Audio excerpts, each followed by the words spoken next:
कधीच नाही चुकणार तुमचे फेवरेट टीव्ही शोज झी5 सोबत, तेही एकदम फ्री। काय म्हणलं?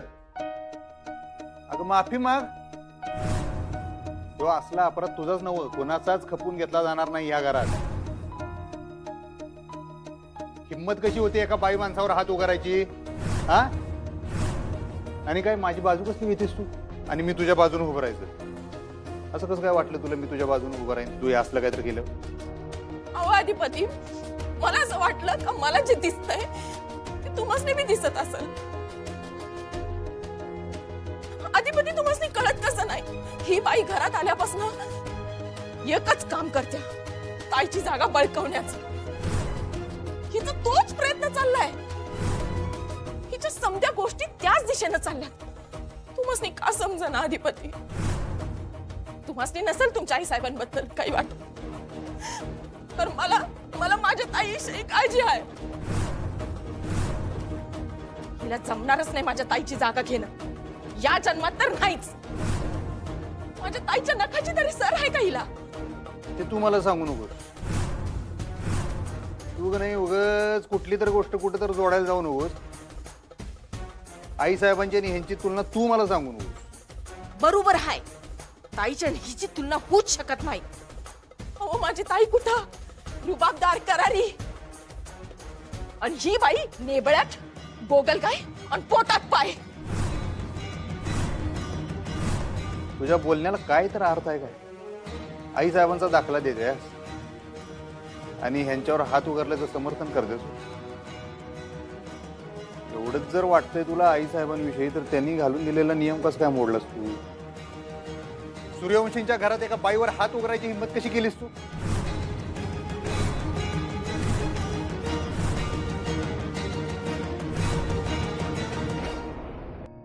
अधिपती, या बॉईने तुमच्यावर गारुड केलाय का जादूटोणा केलाय? म्हणून या बाईची बाजू घेऊन तुम्ही माझ्याशी भांडायला सा? अगं तुझी चूक आहे म्हणताना तुला सगळी बोलायला काय खुळ कुत्र चावलेलं नाही आम्हाला। चल माफी माग।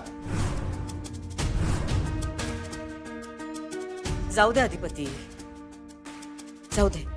अगदी छोटीशी गोष्ट होती, त्यांनी खूप वाढवली, पण आपण सोडून देऊया। जाऊ दे। नाही नाही, असं सोडून देत नसतोय मी। चूक केल्या हिनं शिक्षा व्हायला पाहिजे। आई साहेबांची बहीण असली म्हणून काय झालं? आई साहेबांनी कवा पाठीशी घातलं नाही हिला? होय का? सांग की त्यासनी। दरवेळी चुकीची शिक्षा भोगल्याच नव्ह। आई साहेबांचे सगळे रीतिरिवाज नियम पाळायचेच नव्ह तुला, मग यो बी रिवाज पाळायला पाहिजे। सगळ्यांसाठी इथं एकच नियम आहे। बरोबर आहे, अजिबात हायगाई करायची नाही। लयच तोंड सोडले हिला आज। हिला शिक्षा झालीच पाहिजे। अगं आजी नाही, शिक्षा द्यायची तो सल्ला तर मला द्या की। मला खीर खायची होती ना, म्हणून आलतो की आम्ही इथं। नाही चंचे, तुला कशा पाहिजे शिक्षा? तुम्हासनी समजासनी मला शिक्षा द्यायची ना? द्या, मला शिक्षा द्या। काय करायचंय? डोसकं फोडायचंय माझं का चापकानं फटके द्यायचे? काय या घरात हाकलून द्यायचंय मला? हकला हकला, घ्या पकडा आणि घरात हकला मला, घ्या।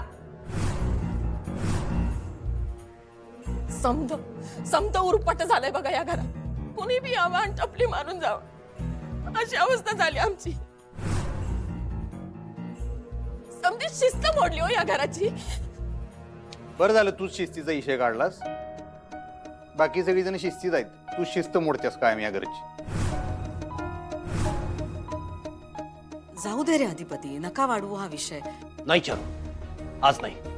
आज अति केलंय हिनं। हिनं हिची मर्यादा ओलांडली आहे। तुझा अपमान केलाय, आज नाही। आज हिला शिक्षा व्हायलाच पाहिजे।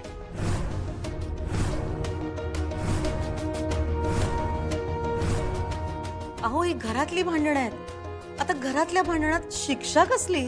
आई साहेबांचा शिरस्ता यो। अहो पण आई, इतक्या क्षुल्लक कारणावरून किती बोलल्या त्या तुम्हाला, आणि हात उगारलाय तुमच्यावर, हे चुकीचंच आहे। सगळं मान्य आहे मला, अक्षरा सगळं मान्य आहे, पण त्यांचा स्वभाव पाहता मला असं वाटतं आपण सोडून द्यायला हवं। बघा, बघितला या बाईला वाटतंय का मला शिक्षा व्हावी म्हणून म्हणून ही बाई असं बोलायला. ऐकलं तुम्ही?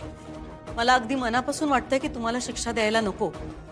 मी सगळ्यांना अगदी मनापासून सांगते, खरंच नको शिक्षा देऊया यांना. तुम्हाला माहित नाहीये ही काय आहे ती? शेपूट वाकडं ते वाकडच राहणार. अहो हिला शिक्षा दिल्याशिवाय अक्कल नाही येणार तिला. अहो काही गरज नाही. आणि ही कुठली पद्धत आहे घरातला एखादा माणूस चुकल्यानंतर त्याला शिक्षा देण्याची? आमच्या आई साहेबांचा शिरस्ता येऊ. आता ह्याच्यावर मी काय बोलणार? तुम्हाला काय करायचंय ते करा. कारण भुवनेश्वरींचं नाव ऐकल्यानंतर मी काहीच बोलू शकत नाही.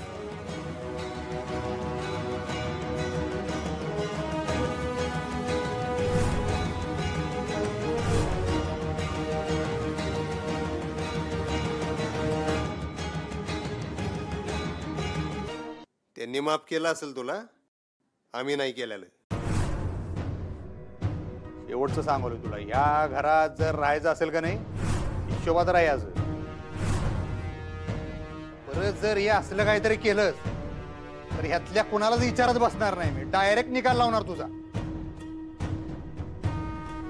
हो अधिपती, पण गप बस. गप राहायचं, शिस्तीत राहायचं, नाहीतर बॅगा भरायच्या निघून जायचं आपल्या घरला.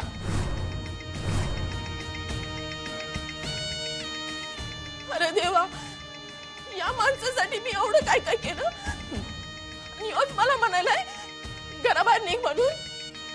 अहो मी काय काय नाही केलं अधिपती. किती कष्ट नाही काढलं हो या घरासाठी, आणि तुम्ही मला आज घराबाहेर काढायला निघालायचा. ठीक आहे, काढा मला घराबाहेर, काढा. मोठ्या मालकाने ताईला घराबाहेर काढलं. आता तुम्ही तिच्या बहिणीला बाहेर काढा. हात पकडा, घ्या, दुर्गे, बाहेर काढा मला, बाहेर दुर्गे, काढा. गप बसते का? हा, कुणी तुला घराबाहेर काढायला निघालं नाहीये. स्वतः एवढी मोठी चूक केली आणि ऐकून घ्यायची हिंमत नाही तुझ्यात. चल जा, तुझ्या आईशीला इथून घेऊन जा. चल मम्मी, मम्मी चल तू चल. अगं त्यांच्या घरी कळत कसं नाही, या लोकांनी कळत का? चार लोकं बाई फसवायली अगं यासनी. चल तू मम्मी.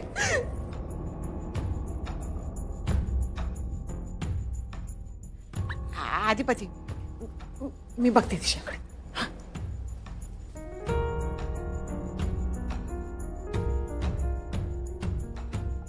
आणि धनाजी, शांतताई, तुम्ही बी ध्यानात ठेवा. काय मास्तरीन बाई, परत जर काही हिनं अशा कलागती केल्या का नाही पडदिशी येऊन मला सांगायचं.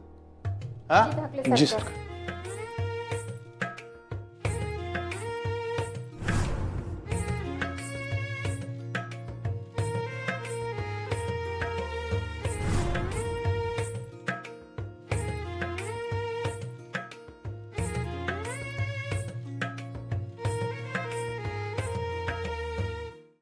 झी5 ॲप डाउनलोड करा आणि पहा सर्व एपिसोड्स एकदम फ्री.